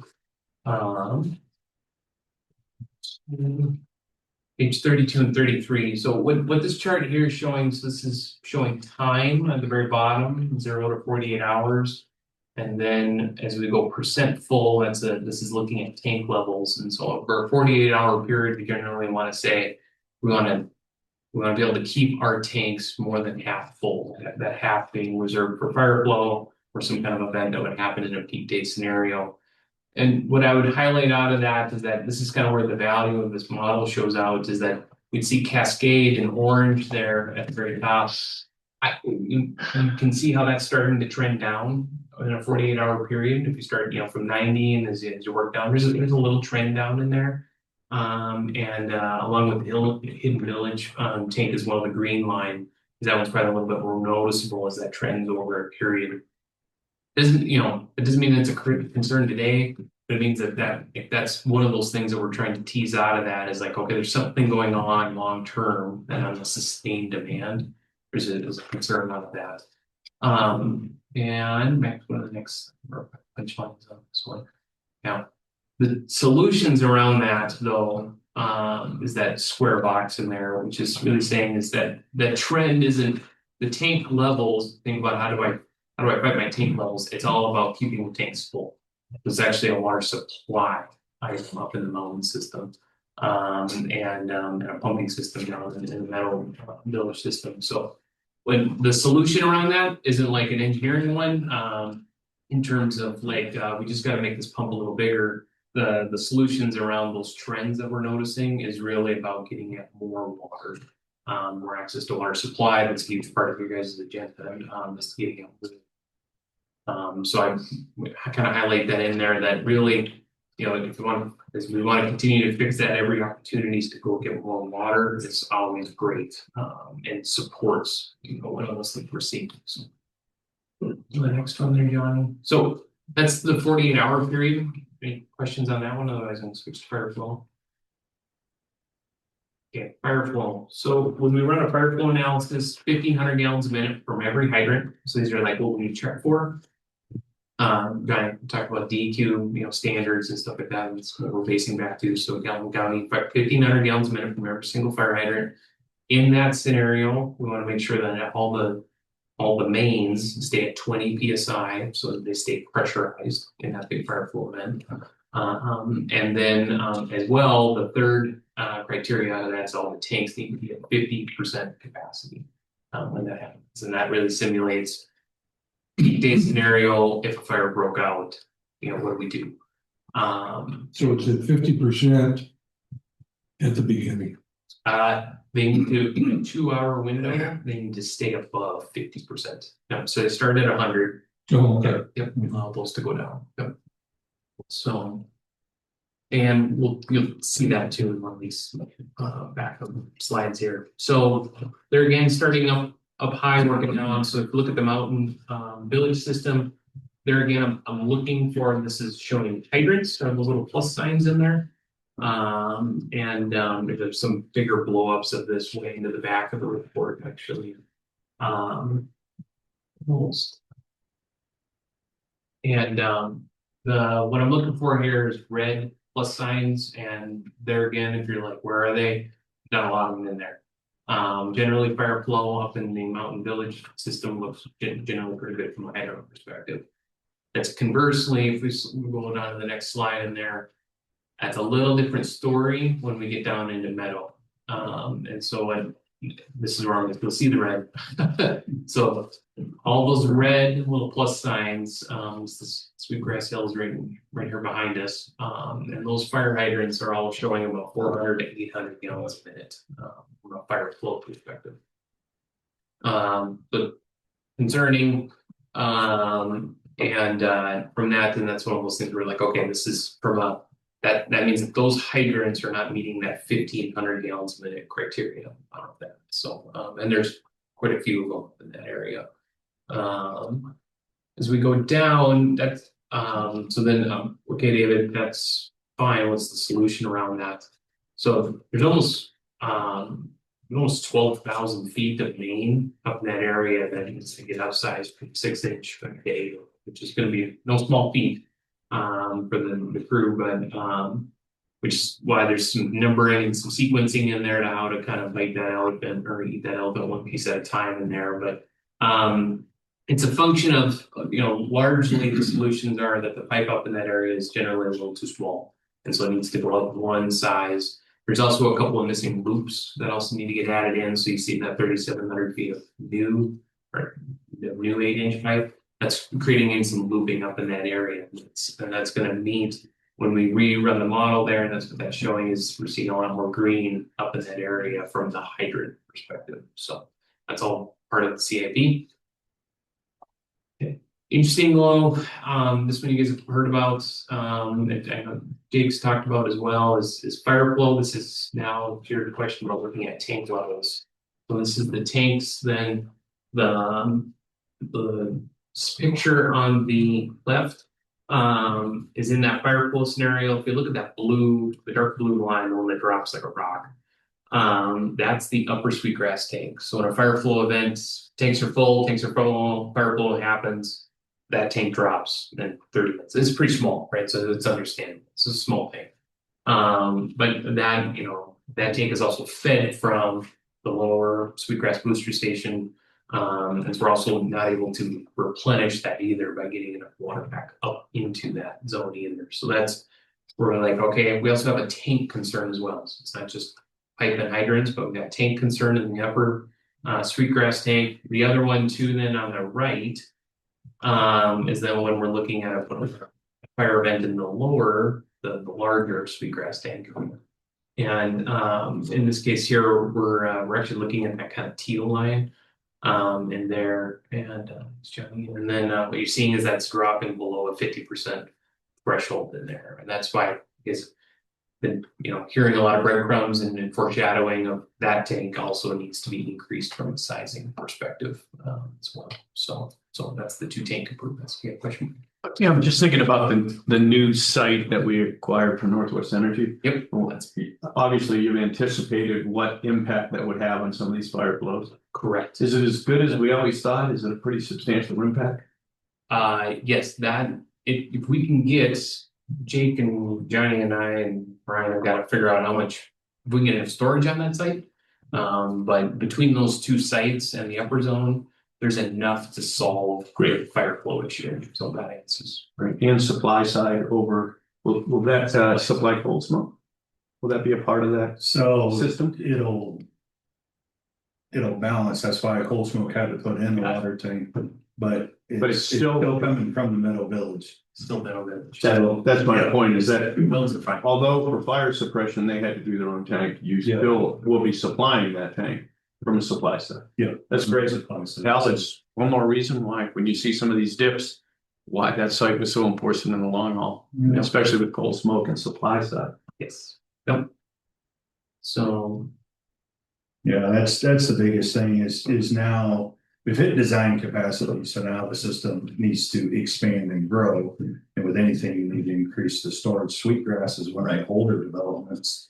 So its pipes aren't as adequate as everything else, but Meadow Village is in the center and you're pushing out. So now you're gonna start seeing those storage, more water tanks or centralized water tank that you can store and then push out with. Yeah, storage is gonna be really, really, really important in the future. Yeah. It's good to have that site and that elevation, I think, more than anything. Pressure flows, right? So that's so out of that, it's about build 750,000 gallons. That would be in an increment to the 250. So that's where, ideally we're talking about needing about 500,000 gallons more. Is the kind of the target ballpark to bring that into like a 750,000 gallons in the total zone. But also the fire pump at the booster station also needs to be upsized. And then eventually the Sweetgrass tank also needs to be expanded as well. So that's where you can see those recommendations all in there. So, and it's nice, I would say, from you're not looking at 20 tanks that are too small. I mean, talking about 2, and already been kind of where it works already. So, okay, keep going down, John, again. Let's switch gears over to water quality real quick. I'm just going to touch real lightly on this one, and because Scott and Johnny and JT have had a lot of questions about water and a lot of discussion over the years about water quality and regurgitate all of it. But we did include in there in the master plan part was just a touch base on water quality as well. So the Mountain Village system is it's relatively great water. There's a few individual wells that have just a very unique piece of water quality challenges, mostly for metals, hydrogen sulfide, stuff like that. And then the Meadow Village system, that water supply, on the other hand, is a bit different, where maybe not a metals issue, but high hardness. And so, all of that. So just to paint a picture, we didn't have maybe as much data as we quite always would ever want for this. So this section is really teed up. If you go to the next slide there, Johnny, is really saying, we kind of looked at it as like, what if you took every well that we ever had to date and just blended them all together? You could never physically do that, right? But it's just saying, like, based on everything that we have, could we even achieve soft water from that regard, if that was one of our priority goals? And so we ran just this quickly napkin to look at it and go that quite honestly, 120 milligrams per liter is usually where we start to consider water soft. Even if you blended everything in the whole system, you're still at 160. It's kind of indicative for us that it's like, a lot of the discussions I know that I think have been brought up in the past about long-term addressing hardness issues, especially in meadow. That's probably a rightful conversation to be keep in the forefront of the conversation, because even if you can blend it all, you're still not going to get to water. So does that make sense? So going down then, and so if we then kind of then break it out, well, then what do we do then? From the Mountain Village system standpoint, I think the efforts that even was on the agenda earlier today, there's the staff's efforts and the district's efforts to really get after high quality sources up in the mountain system through annexation developments, stuff like that. Thumbs up. I think that's great stuff. That is meaningful water supplies, and I think that's our next one is kind of written right into that, is supporting that. I know Potts is working on a well assessment as well. I think that'll revisit then based on that well assessment. We'll probably revisit. There's other blending opportunities up in the mountain system as well that we actually identified in 2022. And so those are still on the table. There's some options if those water annexations don't necessarily come to fruition. There is still some options that the district still has up in the mountain system. So for blending. Going down a little bit into meadow. This one, it's got kind of a couple steps in there. One is, there's some individual well testing that we have recommended for the staff to do over the next couple of years. There wasn't this one where we needed just a little bit more data to maybe kind of revisit the conversation about blending. But getting in that whole system-wide blending kind of topic, if we keep that in our mind, this is where I'm controversial, and I don't know. It's not signing up for it, but realistically, we've put some verbiage in here and some text around the concepts of does the district long term think about centralized softening system down in meadow, or how do we blend reuse concepts into there? So that's captured in this plan. Those concepts, I think I got a couple slides on this one, Jeff, right? Just to paint some of the pictures, you guys probably submitted already, but what a centralized softening system, whether that be lime softening, whether that be electrodialysis removal, whether that be RO, we're talking about a centralized treatment capacity of 500-600 gallons a minute. I think the bigger problem within all that is I would highlight is we're talking about right 2 to 5 acres of a flat land. That's a big challenge, and associated with price tag of that. And so those are, I think, I don't really know if I know yet the solutions that I feel like, this concept sits out there and it's a big sledgehammer that I would say that probably no one really wants to do. But that exists out there because it's fairly big from the centralized softening. On the reuse side, pivoting to kind of the other alternative, and I know that Johnny and Scott have been active in. Going on one more slide there, Johnny. Is the direct potable reuse streams and that whole concept and stuff like that. For me, we're in the blue shirt. Talking about a 200 gallon minute supply, that kind of stuff, treatment, all of this stuff. We're in a blue shirt when someone says, hey, can I get, if I gave you 200 gallons a minute of some really good high quality reuse water, and we actually use that for potable reuse, that's a meaningful water source from my perspective for blending. And so I like that, and that's where we have that highlighted in there, like, this. Even the water side supports the reuse concepts as well, as those are there's some synergies there. Just from the volume perspective, so long-term planning out there, just some water quality things to be thinking about, so. Scott, do you have anything in this water quality?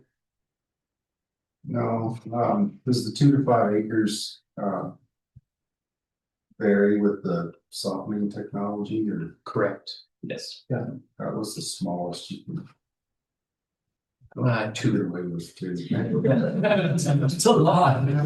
I don't, no, there's, we have some RO plants that are in, and most EDR plants that are in Career less. It kind of depends on the residual, the bigger land use. Yeah. That's how we manage that, so. Well, I got solids handling now. I ran one of those in Oklahoma versus the tank pits that I had in the haze, so. Sure. Still producing more solids that you gotta get rid of. Yep. I think the water softening plant in Hayes sat on about 3 acres, but it also had a 1,000,000-gallon clear well sitting on it and stuff too, so. We wanted to have the hard side of the story, right? What do we take to handle salinity, the centralized approach? And could be used as education of ratepayers. So look, if we don't manage this all, so the next 20 years, eventually we're gonna have a $50 million plant somewhere. So it's setting a guardrail of what the worst case scenario is. Good. Let's have a little detour talking about water quality, get back into the infrastructure piece.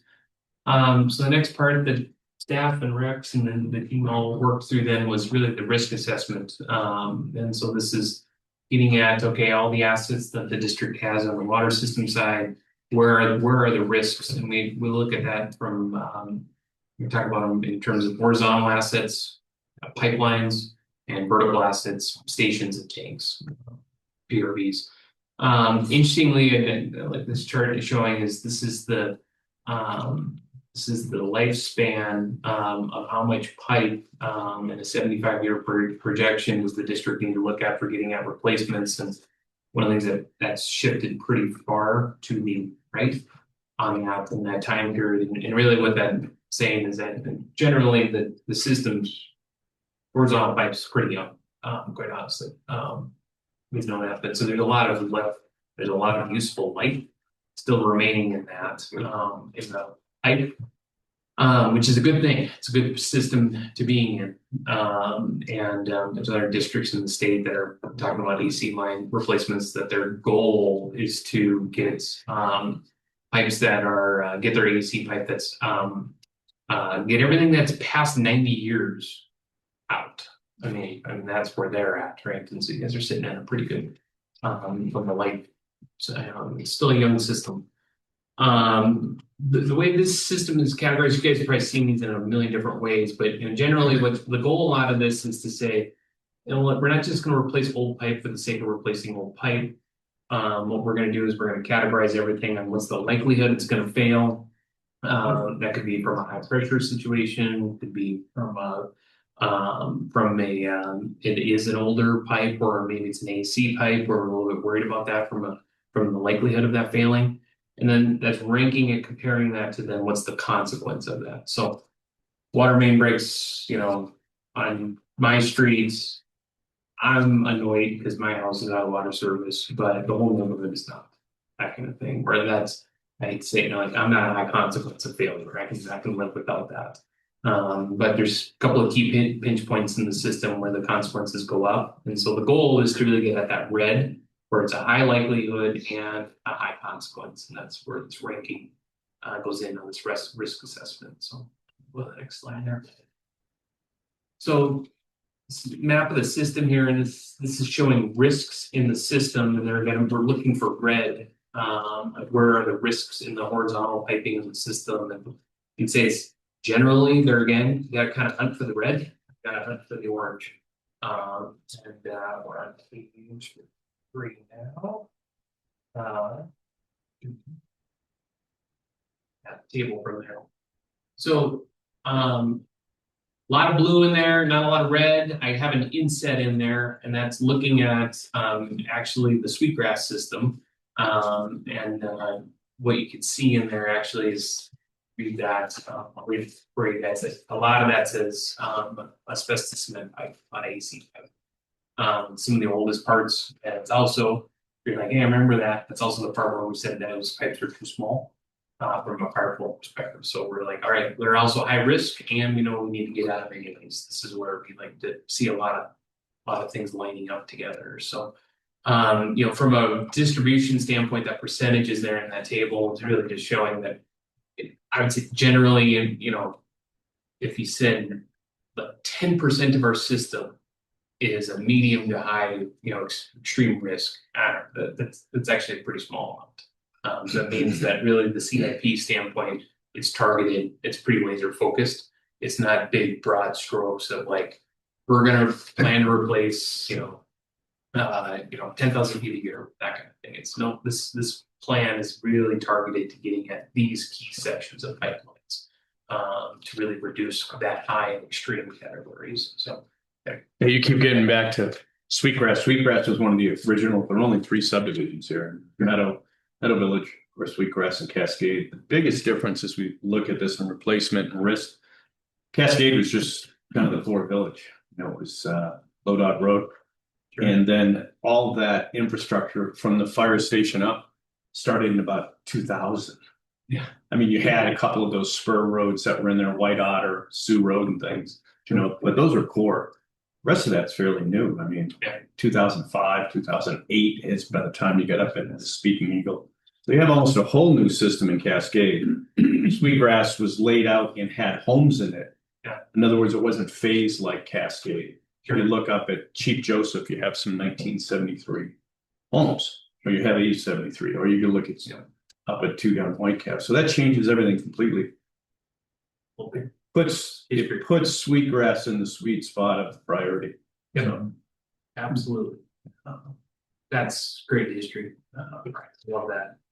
Makes total sense. In fact, to that point too, in one of the tables when Rex was, he and I were going through this later this fall. There's a table of agent PRVs for the system, and I actually called him. I was like, "Is this an error? Like, all the PRVs are in the last 15 years." Yeah. I was like, I actually questioned it. I was like, I've never seen that before. Well, the Mountain Village subdivision really wasn't created until 2005 in that area. Although you still had the Huntley, but then you had to expand actually for the Summit Hotel with those PRVs. Right. Cascade Tank went in 96, 97, but it didn't have the infrastructure for Cascade. It only supplied the core village. You still have that 500,000 gallon tank that stood out like a sore thumb when you turn the corner.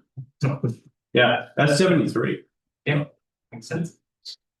So if we look at that targeted, on the horizontal parts, what's jumping up to there? So there's about 4,500, usually a round up person, 5,000 feet, high priority seaming that's in the top list. So that's summarized then in the table. Right on the side there. Those are then the projects. Brian just mentioned several roads that I'm looking at now in test. For replacement and distances within there. It's not necessarily getting at all 30,000 feet of AC pipe in the system. So we're not necessarily tackling that yet. Right, a different conversation than that one. But there's 5,000 feet in there that's probably good for to the priority list. So. Next line. Vertical assets, very similar. You're seeing similar names come up again, but they're again, it's paints, Sweetgrass, and Brian's is up again as well, just from an age standpoint and being from a high risk. There's also a couple of improvements that got flagged out too for some of the Indian Road is Pinnacle Rooster that's scored up mostly from just poor condition. So that's like, okay, this is in bad condition, it's ready for an upgrade, that kind of thing. So that's a pretty small list of the vertical assets to get after, which we've already covered for top 200. So the next slide. Abundant going on that. So the big scary numbers, where does it all come together? You rank them, you know, rehab, planning, all that, like, for the next slide or just like the slide one. So where this is all currently sitting at, is you take the top part of that line, starting at the top being sweetgrass tank, and sweetgrass booster, then the upper sweetgrass tank, and then you get at the main replacements in there. Those are, the top half of that are all the fire flow improvement projects. The bottom part of that, red line, then AC main placement, stuff like that, that's getting at that risk part, those extreme pipeline parts. These are kind of thrown out just to give some ideas. There's a lot of work here that needs, there's a lot of coordination that needs to happen with all this in terms of, can we afford this? That is, you know, we need to adjust this stuff, but if we look at fire flow from, you know, one that I could see that being want to tackle that in a 5-year plan, you know, and the rest of it is, you know, 5 to 15 years, you know, that kind of a replacement schedule. So Brian Graff, Johnny, Jake, and I feel like in February here is going to be getting around how does those dollar amounts line up with rates, impacts, all that stuff. As Johnny said, we're throwing up $20+ million in CIP. That all sounds great. Can be afforded. And how does that need to change? So I feel like there's more conversations with staff about timing on these, as well as some fine tuning of the numbers too. So the sweetgrass tank at the very top, and when I specifically mean about that one, that $10 million, that's not a typo. That's the number I have in there today that I wanted to bring to you guys. I'm shooting pretty high on that one. That's pretty high cost. Johnny and I were talking about like 5 to 7. We're talking like 15. Interesting. One. And it goes across. Right. And you only had a multi-plate up there. Now you'll look at a concrete, correctly subterranean. So geotech will come into play. So I feel like upcoming in the conversations is going to be, you know, not only getting the timing and all that lined up, but then with task orders, and I know John and Jake both want for getting after what is that true cost? What are we going to do? What's the final plan for the taking arrangements? So we can fine tune that $10 million number. That's, I'm shooting pretty high on there. So that's interesting. Go ahead. I doubt it. Yeah. Don't go there. Yeah. It's really interesting with some of these, you know, $1 million improvements. Do you ever, for prioritizing budgetary, you may want to consider this. Some of these, when I look at like a Crazy Horse, Rain in the Face, even Cheap Joseph, the density is so much lower because the lots are so much bigger. You have 2.5 acre lots up there. And so when you say you're doing a little 6-lot cul-de-sac and it's $750,000, do you consider that in priorities when you say if we spend that same 750 and it solves a problem for multifamily tracts? And you see what I mean? It's so hard to put this when you get into sweetgrass. It's so spread out that you don't get the density and the priority. But remember, we're designing the fire flows and pressures. Right. So the density or the water usage off of it is a bonus track. So that's the reason if we just had to design to the For density, 6-lot we wouldn't be rated talking phase. about increasing the line size, but because we've got to meet that fire flow. Yeah. That's where the line increases come in. That's hard to look at some of those, you know, those are hard. Yeah. Well, and that's where we also got to look at water quality turnover. Because you get it too big, then we're out there flushing and trying to keep the system maintained. So you know you gotta kind of look at that balance. But you know we're definitely needing the fire flows and pressure. Yeah. How were those numbers developed? Just out of curiosity, being somewhat sarcastic earlier, but not really. We got to see an estimate going to be remotely close to real. Yeah. So are these based on some recent projects in the Big Sky? How do we actually determine this? You know, those we've given some gut check to the area. Like, you know, we're shooting for like 8-inch pipe. Looking at it right here now, $210 a foot. That's, you know, that's a pretty steep 8-inch pipe. Good. Yeah. So I mean, I feel like we're shooting heavy on it. We're all, you know, we've all been just is good pricing. Yeah. For that. So we've given some thought into those to weight those extra heavy. I can see those tweaking a little bit. The one of the things that I think that we, there's a lot of noise, like even in AC main, or we, digging out and, getting rid of, drives different pricing. John, we talked about, specialty contractors and stuff, or just abandoning place, that kind of stuff. There's some stuff in there that you have some tools to kind of manage some cost part. But yeah, we shot heavy on those. How do we develop that over time when you have, some 0 to 5 and then some are 5 to 15? Those are gonna, over that time frame, how do we build in escalators? Are they gonna? Yeah, I mean, right now it's identified, and that's what I told the team. It's identified, we get it in, we have to prioritize it. So based off of the immediate needs, and then I would say that either generates an engineering task order, and then we go into the depths of it, get it ready for project level. So it's, they've designed it, it's been to DQ, been approved, and then we put it out to bid and get the bids on it, and then kind of say, okay, here's what it's going to cost. And hopefully the timing of it is, like, if we were to do it right now, it's going to be in next year's construction season. So we're always going to try to be a year ahead, so we know the work that's coming. And hopefully, it's not escalated too awful much in that time frame, that if we have somebody bid on it, that they're awarded that bid, and then when construction starts and the timing. But I mean, anytime we turn around, we see prices going up on something. Yeah, it's never really going down, but How much is a hydrant cost now?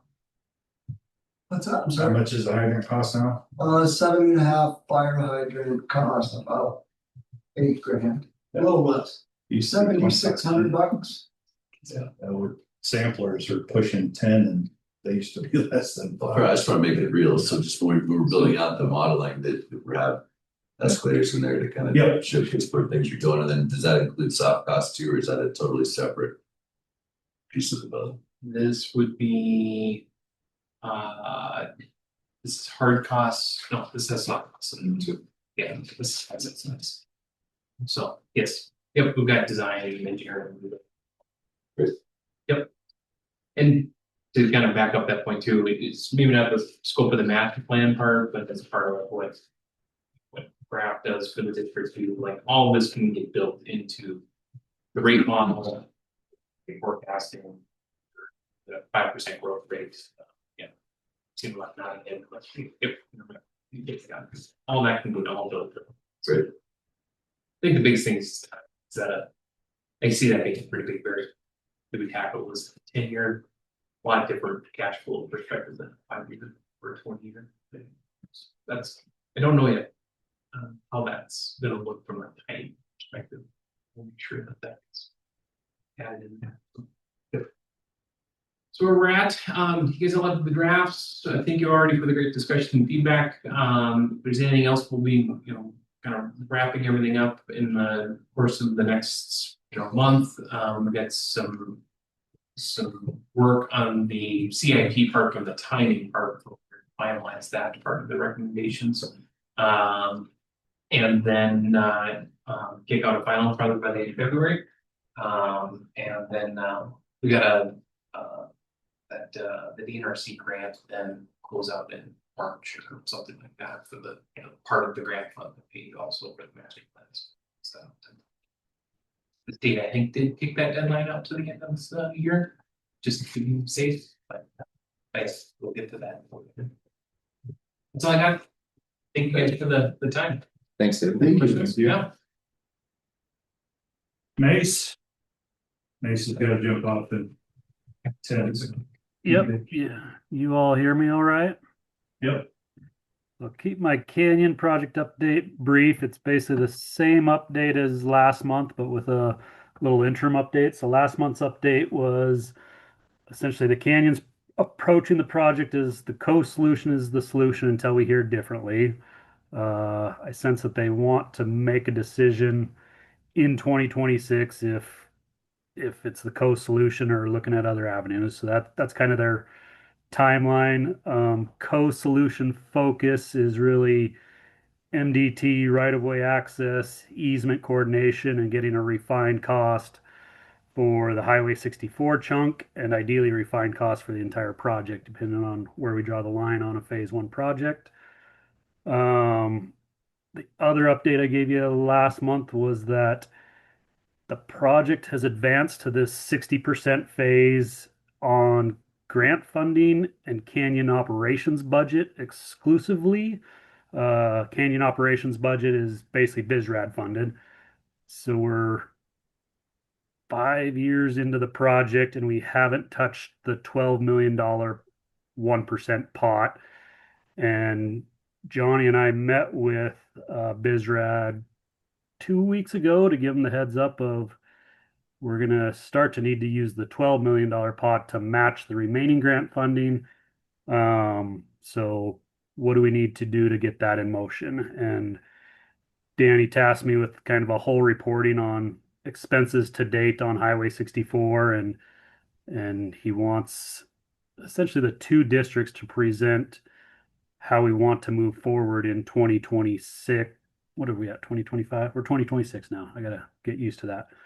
How we want to move forward in 2026 on the coast solution and how much of that $12 million pot we will need to use to get through the year. And I think a take home point from that meeting I had was some sort of decision point finality of is it the co-solution? What is the timeline at the end of 2026? And that aligns with potentially a ballot initiative in spring 2027. And so that's kind of where we left it, is prep to present to the BizRad board at their February 11th meeting. And we do have a joint committee meeting coming up next week that we can dive into all this a little deeper. So that's my update for the last month.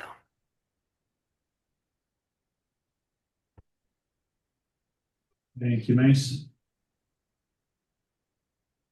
No questions, huh? None for me. I'm good too. Thank you. Sometimes it's a good thing. Yes.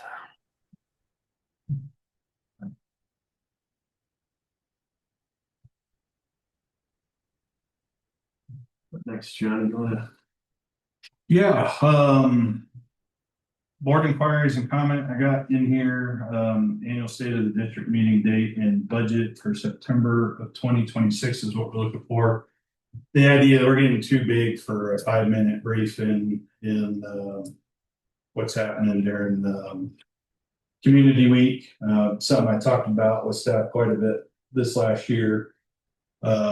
Is providing a community, as part of our community outreach, an annual meeting that we have that is not in the district board meeting. We have preliminarily named it the district on tap for this next one. And it takes place, what I'm asking is the September board meeting, which would be on the 15th. Entertain the idea of the evening of the 14th. We have a tentative holding place at the Wilson to where we can open up and have the September board meeting that night. And it's presenting the monthly or monthly operating report, but it's an annual snapshot on what has transpired over the previous year. So it's like an annual business meeting, if you think of it that way. What's coming up in the future, and then we have a couple hot topics that we want to talk and educate. This ties in with our monthly newsletter. Our website is almost done, which we also have a blog and stuff. But I'm talking with Lindsay, who is trying to schedule this. I'd much rather get it up on everybody's plate sooner rather than later. And we're asking for some direction on the date and a budget for this, since we'll have to rent the Wilson and looking at potentially providing some food, since it will be in thinking 6 o'clock. 5 o'clock you can come meet and greet. Talk, but kick off about 6. That is my individual topic, That's September. September. It's 15th. What do you envision the attendance looking like?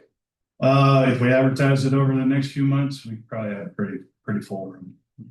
With the theme and everything that we want to talk about. I think we have a pretty integrated community want to attend. Sure. I think it's great to put it out there.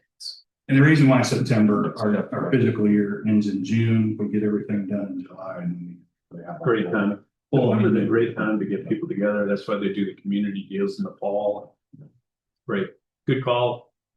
Nice that you're taking that initiative proactive again. It's good. What else? The 14th tentative, we can get it on the calendars that way. It's a Monday night. Trying to avoid practices and other things that are going on right at the start of the school year, and thinking do less between food and rental. That's good. Sounds great. I was thinking with the theme would be at the brewery, that'd be better. Well, we yeah, we're gonna have some kegs there, so Reservations. we can get those after. So Yeah. So The Wilson has that great bar. You feel like you're not even a big sky when you're at the Wilson sitting in one of those chairs. I think it's a good idea. I think it's great. Great. Yeah. Nice. We'll get that out so it's on your calendar. So and we'll give you updates as we progress and have all that. We'll put that together. So cool. And I am looking to do this annually, so this will be the first one to do it every year. What other subcommittees do we have going right now? We're gonna, hopefully Dick will retire Chris, get him out of our world here. So the only subcommittees we have is our typical this time of the year is the policy and procedures committee. Budget committee will be kicking off here this next month. And then there's one other one. I have a list. I can send that back. I just think it's good to get everybody in tune, and as we shuffle around, get them prepared, you start looking back at last year, but great. It's nice to just be looking ahead now. Okay. All right. Anything else? Regular meeting next month is the 17th. Anybody have any issues with that? We're getting to be a little tighter board here, so. Dick, you okay with the 17th? Yep. Okay. Everyone else, Mike? Good. Eric? Works for me. Okay. That. Any other business? Johnny, you have anything? That's it. Okay. Motion to adjourn? So moved.